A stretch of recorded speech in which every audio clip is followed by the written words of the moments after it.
things. But my place was, like I talked about the Kenyan government, and they raided my studio, basically. So that shows you that it's not safe, because every revolution has come from the university. So we were a dictatorship for 23 years.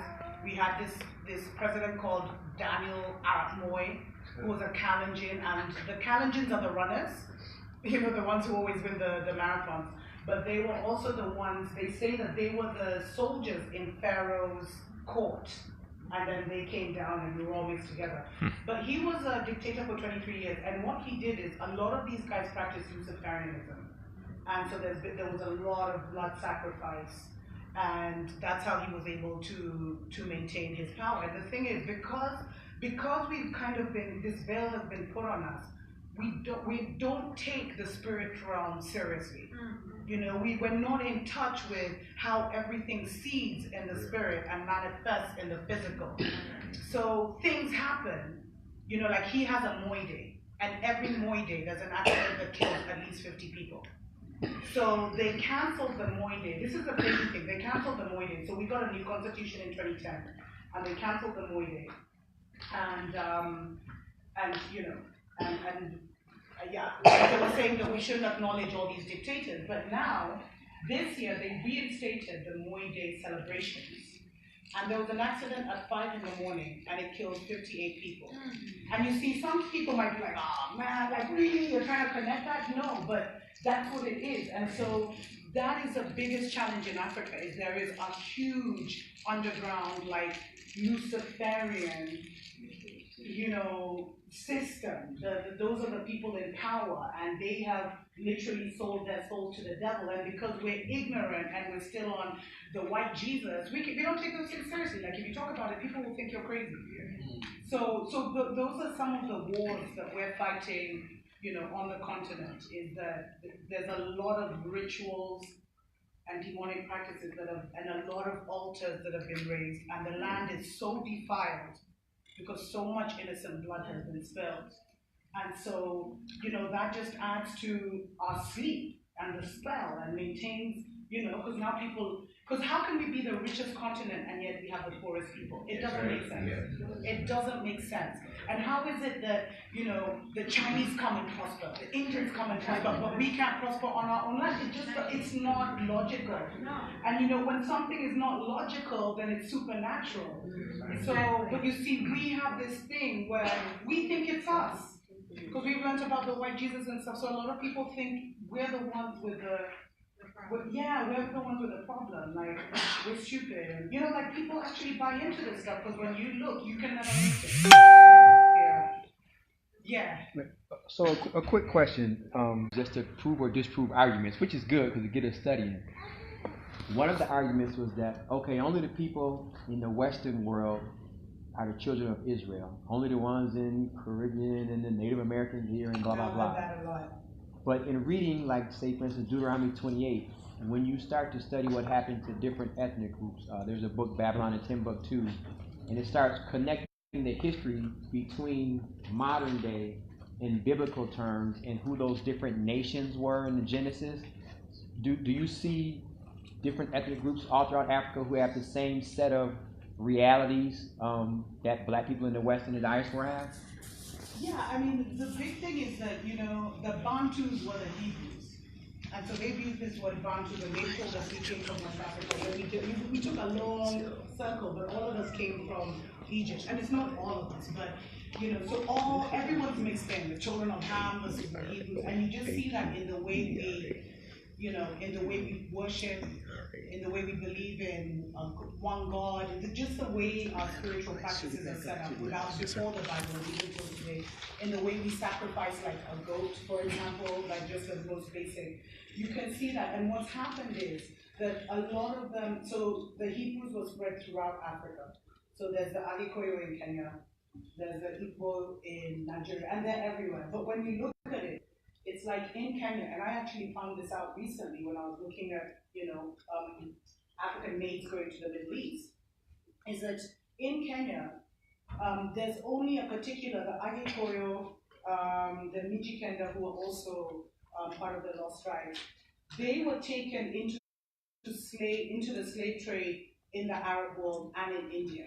But let's say we're 43 tribes, right? 43 communities. But how come only 2 or 3 nations out of all the different nations were taken into slavery? So it just shows you that the Deuteronomy 28 curses have touched all the communities, and that's kind of how we identify ourselves. About a lot of us are asleep too. Yeah. Thanks, sister. Thank you for your time. Welcome. Thank you. My name is Naima, and I really appreciate, okay, so there's 2 things. The first is, I really appreciate how you use the language Caucasian and African. I believe the leadership that I come from, the communities that I come from, we believe that symbolic race-based consciousness language is a way to continue the reign of quote-unquote white supremacy, is to continue to use the language that divides us, to continue to use the language that empowers them, because there's fuel and fire behind the language that they've given us. Yeah. We never said black, we never said white. That was language that white supremacy created in order to divide. And I appreciate the fact that you're using Caucasian. It's a way that I'm trying to raise my daughter and my sons, and for myself, it's difficult because the language is constantly white, black, white. You're constantly using it, but I do feel like more sober and more empowered when I refrain from using the language of symbolic race-based consciousness. So I wanted to know, why is it that you say, Caucasian instead of white?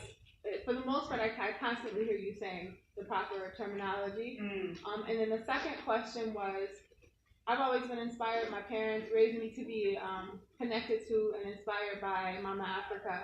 And when I hear you talk about the challenges that you have, I wonder and I hope that if you still have strong families, because that's something, we were conditioned to have dysfunction in all the fundamental areas of our life here in America as descendants of slaves, as descendants of the enslaved. So is that something that you are finding? I hope not, because if we're going to go back there, I need some inspiration. Yeah. I really don't want to see the exact same problem that I have here, because I've been raised and conditioned to look at Africa like, okay, the fundamentals we can find there. You know what I'm saying? Look at that example. So that's it. Okay, so I'll get into that first.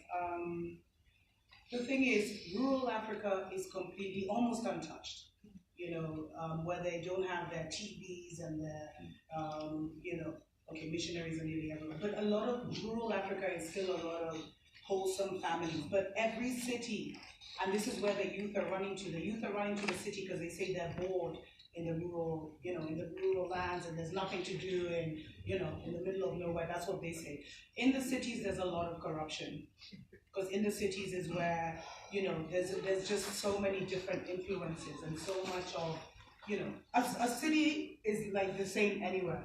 So the great challenge is, but then we all aspire to be in the city because we're used to the comforts of life, the flushing toilet, the Wi-Fi and everything. So the challenge is for anyone who wants to come to Africa, yes, you have the amenities of the mobile phone and the nice toilets and the lights and everything, but it's really to go out of the city and kind of connect with that reality, because a city is the same anywhere.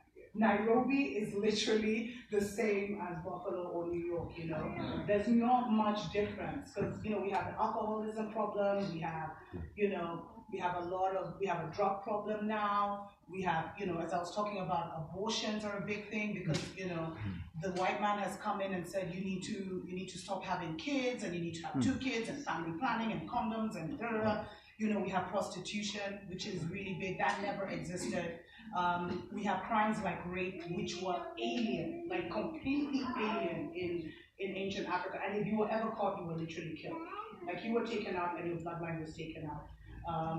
So there's a lot of things that the city brings corruption, but the city has the shiny lights and the nightclubs and but the amazing thing about being from any nation in Africa is you always have your roots in the village. So you always know, I come from this little, I'm from a place called Kiambu, so I can go and I can show you where my ancestors have always been there. And so there is that connection, but now there's the lure of being modern and being global, because they've made their system cool. They've made their system super attractive to the young people. And I mean, they're coming after our kids, and that's the show I released today. Like, they are coming after our kids by making our kids feel there's something wrong with the rural life. There's something wrong with, just being a farmer or growing your own food, So, and ironically, they're going back to the organic living and everything. But they're they're trying to recapture, us through our youth by making us feel like life is, the better life is the city life. And so there's a huge migration to cities. And I'm telling you, if this revival wasn't happening, we'd all be like neo-colonized again. So that's kind of the challenge now. So people aren't, people will get married, but then they'll have a mistress. We call them the side chick, and all this stuff. And yeah, so there's not that family values anymore. It's like cool to live like, it's cool to live that like. And unfortunately, as I said earlier, African Americans, you're like our older brothers and sisters. And unfortunately, all we see of you is like the rappers, the hip hop life, Real Housewives of whatever, and all this drama. And so a lot of, so now if you go to Nairobi, that's why I would say you'd almost think you're somewhere, in the US. Like if you go to Nairobi on a Saturday evening, you'll see half the girls naked, trying to, short dress, little skirt, like, weave, lashes, like, so we learn so much from our African American brothers and sisters that now we're picking up, it's like when you saw your older brother doing something and you wanted to be like them. So that's kind of what's happening. But luckily, it would be really easy to switch that around. Yeah. Secondly, the question about language. The English language is a language of spells.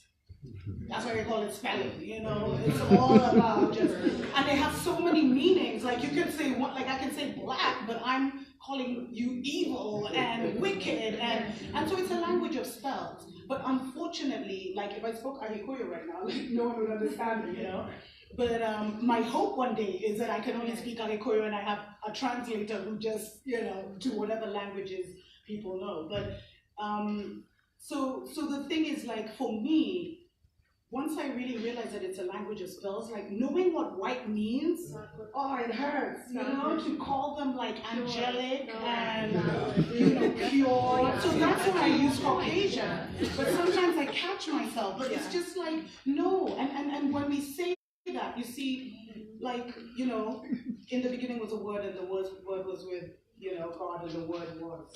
So the word is so powerful. So every time we call them white, we're almost reiterating their pureness. Every time we call ourselves black, we're almost reiterating our evil and wickedness and brokenness. So it's just like, but what do we do? Because this is a language that we all understand. Like, if we all didn't speak English, would I even be here? Would people be watching my show? So it's a catch-22. And the thing is, I mean, the irony of this whole thing is the revolution is going to happen through their system. Through their language, through their YouTube, through their, the things they use to enslave us are the ones that we're going to use to liberate ourselves. But we must have an after plan. Well, could it be that some of the words capture good stuff? So, like, I love you versus the white man. It has a different weight. It has a different impact. So even if, like, I'm probably always going to speak English. God willing, I can learn some Arabic or something. Yeah. But or some Ashanti. Right? Is that language? Swahili. I think that we can refrain, even as English speakers, we can refrain from speaking. Like, we can say more African American, speak more correctly to lessen the spell, so to speak. Even if you still have to speak English, just choose your words wisely. Well,